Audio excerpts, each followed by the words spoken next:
Hey everybody, it's halftime at the Mavs-Knicks game, and I'm here with a Knicks fan, more specifically a Lynn fan. How are you doing tonight?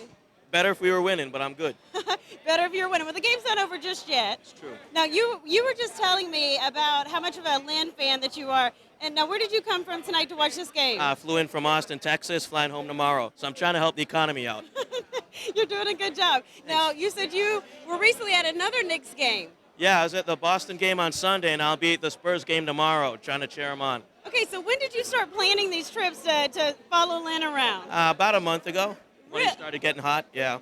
So now were you always a Knicks fan, or did you just kind of jump on with Lynn? I'm a Miami Heat fan. I never thought I'd like the Knicks, but never say never. Here I am. So what is it about Lynn besides, the media hype? And of course he's playing well. What else would you say makes you a big fan? Good things happening to a good guy, And now that I've been watching him, the whole team's pretty good. Now, okay, so because you're definitely helping the Knicks play better is what you're saying. Yeah, it's all about me. Usually is. I love that. Thank you so much. So what